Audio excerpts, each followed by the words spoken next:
Hi అండి, అందరికీ నమస్కారం. నేను మీ మాధురి. ఈరోజైతే మనం ధూప్ స్టిక్స్ ఎలా చేయాలో చూస్తున్నాము.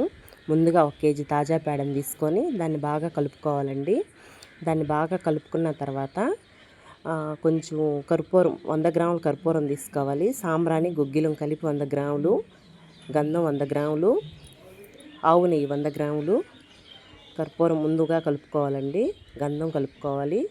మనం తీసుకున్న అన్ని కలుపుకోవాలండి. తగుమోత అన్నీ 100 గ్రాములు తీసుకున్నాం కదా, అన్నీ కలిపేసేసుకోవాలి.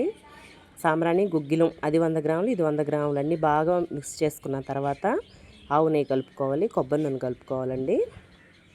ఇవన్నీ బాగా కలుపుకొని అంతా ఒక బూందీ లడ్డు వచ్చే మిశ్రమంలాగా కలుపుకోవాలండి. మనము కలిపితే దాన్ని మనం చేయడానికి వీలుగా కరెక్ట్గా వచ్చేటట్టు చేసుకోవాలి. ఈ పైపుల్లోకి కూర్చుకోవాలండి. అది ఎయిర్ గ్యాప్స్ లేకుండా కూర్చుకోవాలి. ఎయిర్ గ్యాప్స్ లేకుండా కూర్చుకుంటేనే మనకు విరిగిపోకుండా నీట్గా వస్తుందండి. ఇలా చేసుకోవాలి. అలాగే మళ్ళీ కూర్చుకోవాలండి. ఎయిర్ గ్యాప్స్ వచ్చాయంటే మధ్యలో విరిగిపోతాయండి.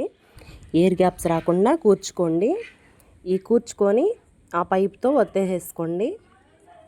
ఇలా చేశారంటే నీట్గా వచ్చేస్తుందండి ఫినిషింగు.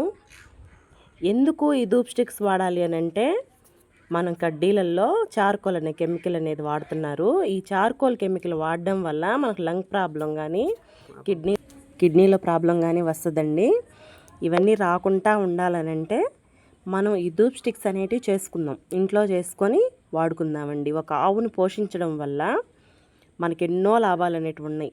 ఒక ఆవు ఇచ్చేది పాలు ఒకటే కాదండి, ఆవు పాలతో సమానం కంటే ఎక్కువైనటువంటి ఈ పేడతో ధూప్ స్టిక్స్ అనేటివి కానీ ఇంకా చాలా రకాలైన ఉత్పత్తులు అనేటివి మనం చేయొచ్చు.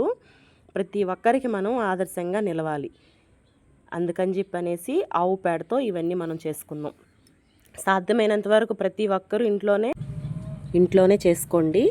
లేకుంటుంటే నన్ను కాంటాక్ట్ అవ్వండి. నా నెంబర్ లాస్ట్ స్క్రీన్ పైన ఇస్తున్నాను. మీరు కాంటాక్ట్ అయ్యారంటే నేను మీకు పంపిస్తానండి. అందరికీ నమస్కారం, ధన్యవాదాలు. Thanks for watching.